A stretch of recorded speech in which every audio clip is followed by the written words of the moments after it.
morning, guys. Welcome to Antima Kaushik channel. Profit versus wealth maximization.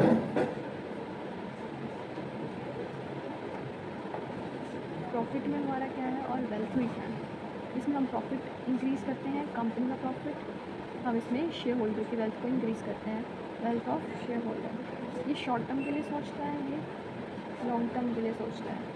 Same इसकी short term approach है, इसकी long term approach है। Profit सिर्फ short term के basis पर होता है, बट अगर हम शेयर होल्डर्स का ध्यान रख रहे हैं तो वो वेल्थ होती है, तो वो लॉन्ग टर्म में फोकस आती है। ये अकाउंटिंग प्रॉफिट को बेस्ड करता है, ये based on market value of share and future cash flow. ये इग्नोर करता है रिस्क फैक्टर को, प्रॉफिट रिस्क फैक्टर को इग्नोर करता है, बट यहाँ अनसर्टिनिटी और रिस्क पे दोनों पे फोकस करता है। सो फुली सेटिस्फाई करता है शेयर होल्डर्स को wealth maximisation, but profit maximisation fully satisfy नहीं करता, वो इग्नोर करता है उस चीज़ को। देन ये नैरो कॉन्सेप्ट है, वो वाइडर कॉन्सेप्ट है। नेट प्रॉफिट और अर्निंग पे फोकस करता है, वो शेयर होल्डर पर फोकस करता है, शेयर प्राइस पर, अर्निंग प्राइस पर शेयर, शेयरिंग प्राइस हो गया, शेयर प्राइस हो गया, फॉर्म वैल्यू हो गई। लिमिटेशन क्या होगी, फ्यूचर ग्रोथ को तो ये कांस्टेंट कर रहा है ना, कांस्टेंट मतलब रोक रहा है ग्रोथ को, तो रिस्क भी है। कस्टमर सेटिस्फाई हो भी रहा है कि नहीं, मे बी नॉट, और मार्केट की रेपुटेशन भी ख़राब हो सकती है when it comes to the profit, क्योंकि अगर हम ओवर प्रॉफिट लेना चालू करेंगे तो फिर हमारी मार्केट की रेपुटेशन डाउन हो जाएगी। हम अगर कस्टमर के वेलफेयर के बारे में या फिर हम प्रॉफिट के चक्कर में ड्रग्स वगैरह बेच रहे हैं तो हमारी मार्केट रेपुटेशन ख़राब हो जाएगा। अब इसमें हो गया बस। मेरे को नहीं लगता वेल्थ मैक्सिमाइजेशन में एनीथिंग कोई दिक्कत है, क्योंकि शेयर प्राइस बढ़ाता है, इन्वेस्टर का कॉन्फिडेंस बढ़ता है और लॉन्ग टर्म बिजनेस सक्सेस होती है। अब बात आती है हमारे टाइम वैल्यू ऑफ मनी की। टाइम वैल्यू ऑफ मनी क्या है, वो टाइम जो कि मनी का टाइम चेंज होता जा रहा है, वैल्यू ऑफ मनी चेंज होती जा रही है टाइम के साथ साथ। लाइक डॉलर का प्राइस पहले 90 था, तो डॉलर का प्राइस 95 हो चुका है। सो ये क्या है, डॉलर का प्राइस चेंज होता जा रहा है। रुपी 1 today is more valuable then rupee 1 tomorrow. जो रुपी आज की है वो ज़्यादा वैल्यूएबल है जो कल होएगी इंटरेस्ट कैपेसिटी के साथ। तो वही इन्फ्लेशन और रिस्क फैक्टर को देखता है ये। तो इसमें कौन कौन से TVM में कौन कौन से कॉन्सेप्ट हो सकते हैं, PV present value, future value, compounding और डिस्काउंट। ठीक है। The second topic is about risk return trade off. इसका मतलब क्या है, अगर रिटर्न ज़्यादा है तो रिस्क भी ज़्यादा होगा, अगर रिटर्न कम है तो रिस्क भी कम होगा। मान के चलो इक्विटी का रिटर्न ज़्यादा है तो रिस्क भी तो ज़्यादा है, क्योंकि ये वो वॉलेटाइल है। और बॉन्ड की बात करें, बॉन्ड अगर स्टेबल है, FD स्टेबल है, तो फिर उसका रिस्क कम है। रिस्क कम है तो रिटर्न कम है, उसको 7% मिल रहा है, कहाँ इक्विटी में 15%, 12% मिलता है।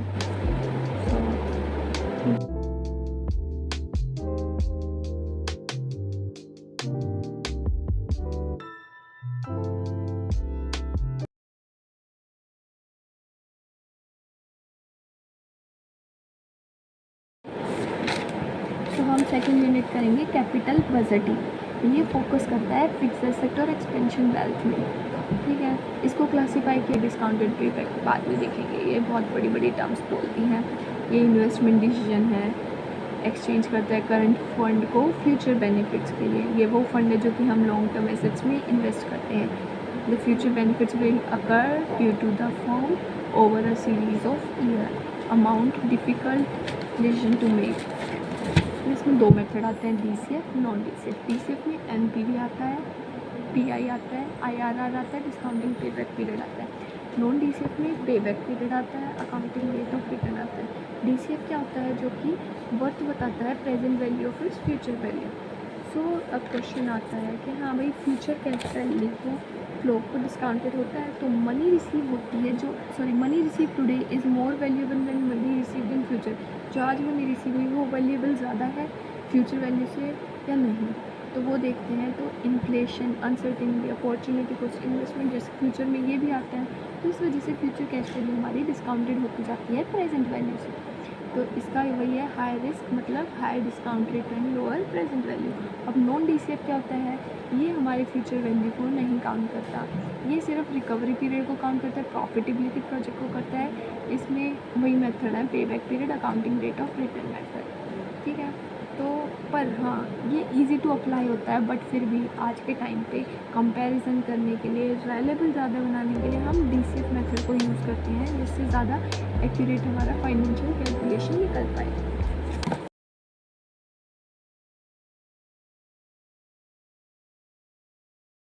Topic evaluation techniques and risk analysis in capital budgeting.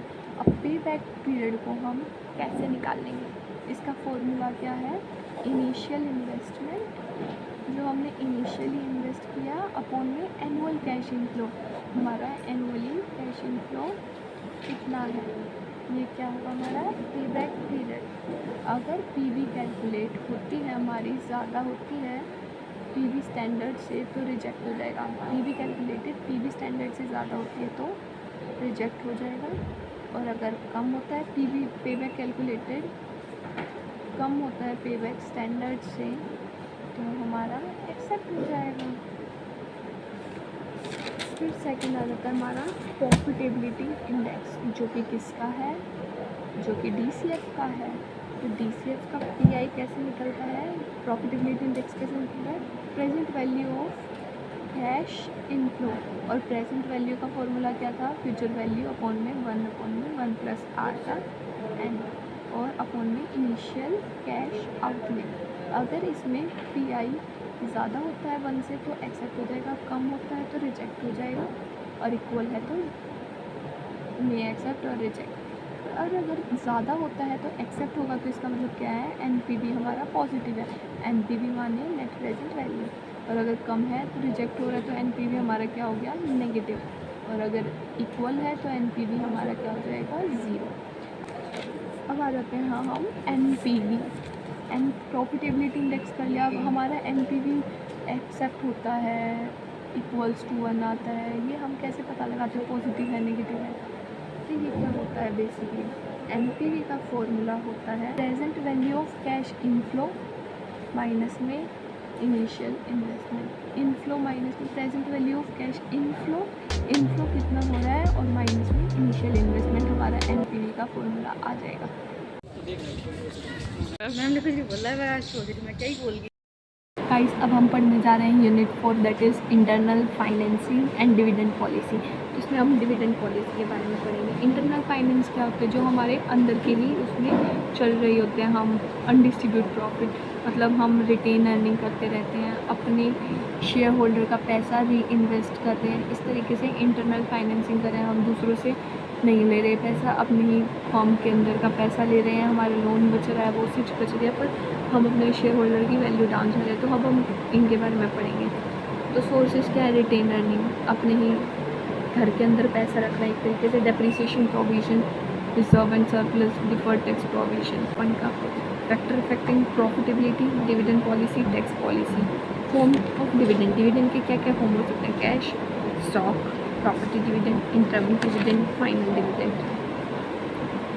अब डिविडेंड डिसीजन कर लेते हैं हम, इतनी देर से डिविडेंड कह रहे हैं, क्या होता है डिविडेंड, वो फाइनेंशियल मैनेजमेंट जो कि फॉर्म डिस्ट्रीब्यूट करती है प्रॉफिट को, सोचती है डिस्ट्रीब्यूट प्रॉफिट करे या फिर उसको रिटेन करे या फिर डिस्ट्रीब्यूट करे कुछ पोर्शन और रिटेन भी रखे, मतलब या तो वो सारा प्रॉफिट डिस्ट्रीब्यूट कर दे या फिर सारा रख ले अपने पास, या फिर कुछ पोर्शन डिस्ट्रीब्यूट कर दे और कुछ पोर्शन अपने पास रख ले।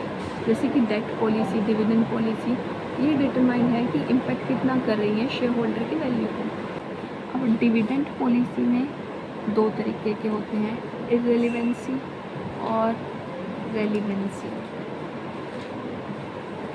ये हमारा बहुत ज़्यादा ज़रूरी मेथड है, the most important I can say in the corporate sector also. तो रेलिवेंसी में क्या आता है, गॉडमैन्स मॉडल और वॉल्टर मॉडल, जो कि ये हमारे एक्सेल में कॉर्पोरेट सेक्टर में यूज़ होता है। इन्वेस्टमेंट बैंकर करते हैं, फाइनेंशियल एनालिस्ट करते हैं, ओके, और फाइनेंशियल मॉडलिंग भी यूज़ करते हैं ये इसके साथ साथ। और इर्रेलेवेंसी में क्या होता है, MM अप्रोच और सोलोमन अप्रोच। अब ये दो अप्रोच किसकी हैं, ये दो अप्रोच हमारी कैपिटल स्ट्रक्चर की है। जो कैपिटल स्ट्रक्चर है इसकी हमारी 4 अप्रोच है। Net income approach, net operating income approach, Solomon approach और एमएम अप्रोच। तो इररेलेवेंसी हमारी यहाँ से आ गई और रेलिवेंट हमारे दो मॉडल हैं, इसमें गॉर्डमन और वॉल्टर मॉडल होता है जो कि कॉर्पोरेट सेक्टर में यूज़ होता है। तो जो कॉर्पोरेट सेक्टर में यूज़ होता है वो कौन सा है, रेलिवेंट मॉडल रेलिवेंट है, ठीक है।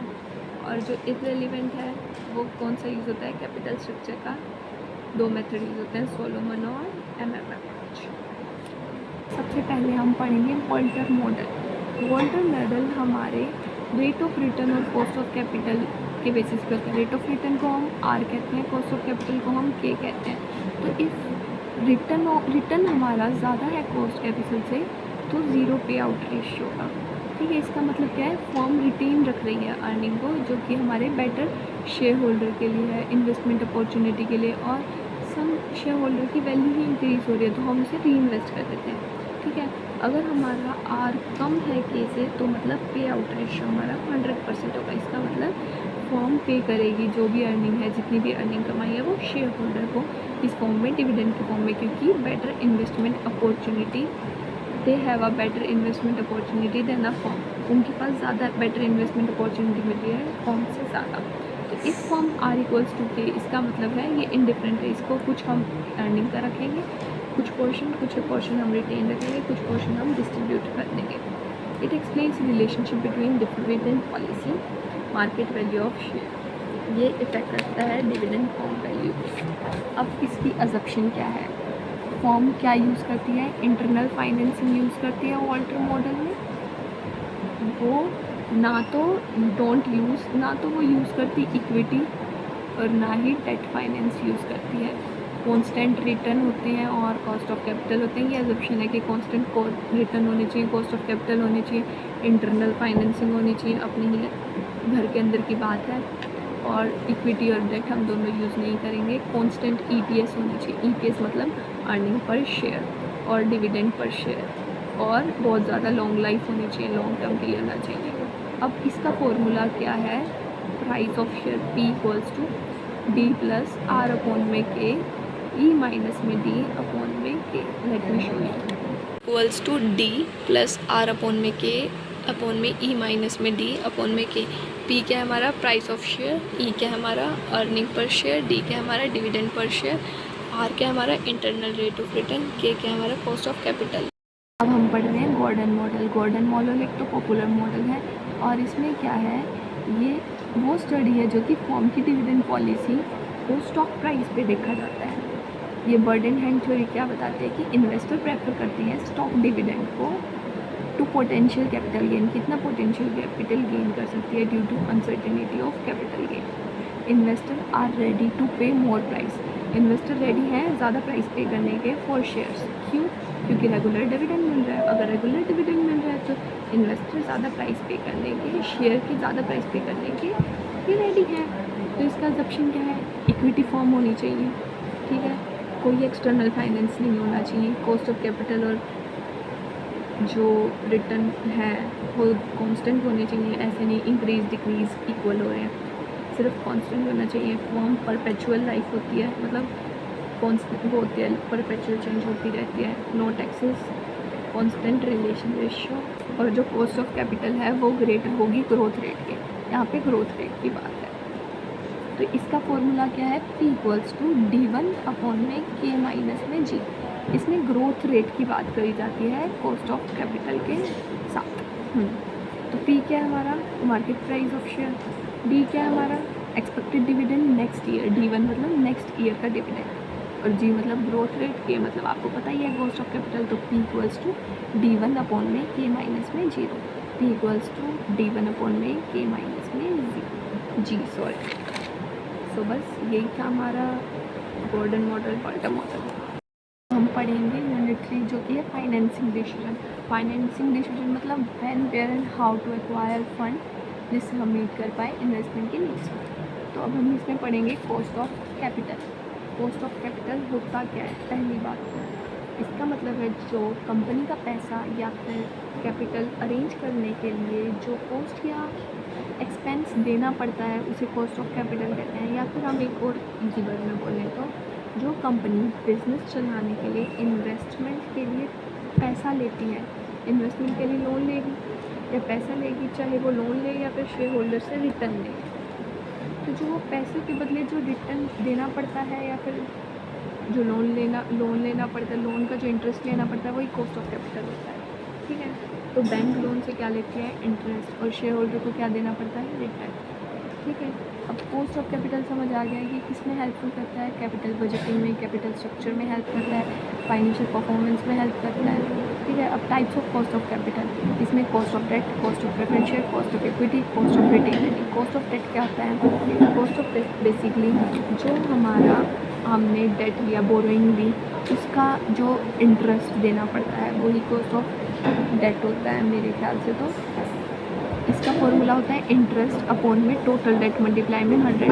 फिर आ जाता है हमारा कॉस्ट ऑफ इक्विटी, जो return by equity share holder, क्योंकि रिटर्न हमारे को इक्विटी शेयर होल्डर के थ्रू मिलता है या फिर जो रिटर्न हमें उनको देना पड़ता है वो हमको देते हैं। इसका मतलब K = D1 में P0 प्लस में G, वही जो कि गोल्स मॉडल का फॉर्मूला था। और CAPM मतलब बताओ, बाद में बताऊँगी इसके बारे में अच्छे से। तो इसका मतलब अभी इतना समझ लो, KE = RF प्लस में बीटा, RM माइनस में RF। हाँ, तो risk free rate, risk market value, RF का मतलब रिस्क फ्री रेट और RM का मतलब रिस्क मार्केट वैल्यू। अब पढ़ते हैं हम weighted average cost of capital. ये बहुत इम्पोर्टेंट है, जो कि कॉर्पोरेट सेक्टर में काम आता है। वैक का फॉर्मूला तो ये क्या है?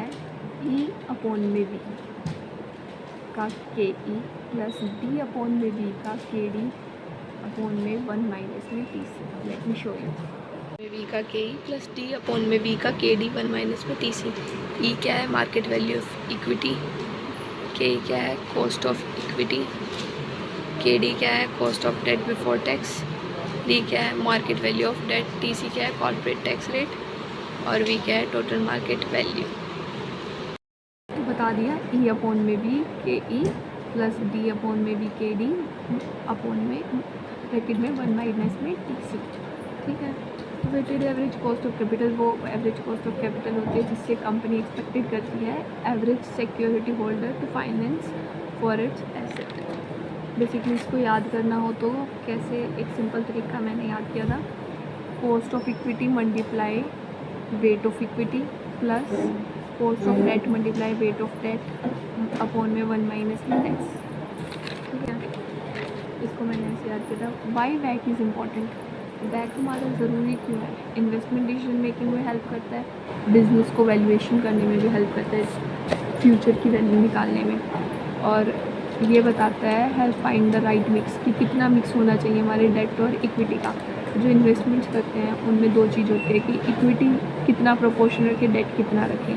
मान लो इक्विटी 80 रेशियो रखा और डेट हमारा 20 रखा। इक्विटी में क्या आ जाता है? स्टॉक्स वगैरह, शेयर्स वगैरह आ जाते हैं, और डेट में हमारे बॉन्ड वगैरह आते हैं। इक्विटी हमारे वोलेटाइल होता है, डेट हमारा स्टेबल होता है। बट इक्विटी हमारे को ज़्यादा रिटर्न देता है, ज़्यादा रिस्क होता है, तो डेट हमारे को कम रिस्क देता है और कम रिटर्न भी देता है, बट सेफ सिक्योरिटी होता है। ठीक है, कैपिटल एसेट प्राइसिंग मॉडल, जो मैं बोल रही थी कि हाँ भाई, कॉस्ट ऑफ इक्विटी में 2 चीज़ें होती हैं, CAPM और डिविडेंड मॉडल। तो ये वो CPM मॉडल है जिसमें हमारा कैपिटल एसेट प्राइसिंग मॉडल, जिसका मैंने बताया था तुम्हारे प्लस में रिस्क मार्केट वैल्यू प्लस में बीटा अपॉन में RM माइनस में RF, ये बताया था मैंने। तो कंपोनेंट क्या है? एक्सपेक्टेड रिटर्न, जिसमें हमारा इन्वेस्टमेंट कैलकुलेट होता है बाय दिस मॉडल। रिटर्न मतलब एक्सपेक्टेड रिटर्न ऑन इन्वेस्टमेंट कि कितने रिटर्न होगा, ये कैलकुलेट होता है इस CAPM मॉडल से। रिस्क फ्री रेट, वो रेट ऑफ रिटर्न जहाँ पे रिस्क एसोसिएट नहीं होता, means to get this return investment not to take any risk, सिर्फ रिटर्न लेने का होता है, इन्वेस्टर को रिस्क नहीं चाहते वो। Government security rate of return are considered because they are risk. Government security rate of return पे ले लेते हैं, जैसे FD वगैरह ले लिए जहाँ पे रिस्क फ्री होगा बेटा। तो it is a measure of volatility of security और पोर्टफोलियो, जो पोर्टफोलियो बनता है compare to market as a whole. तो stock with beta higher than 1.0 can be interpreted it is more volatile, मतलब अगर बीटा हमारा 1 से ज़्यादा होगा तो ज़्यादा वोलेटाइल है।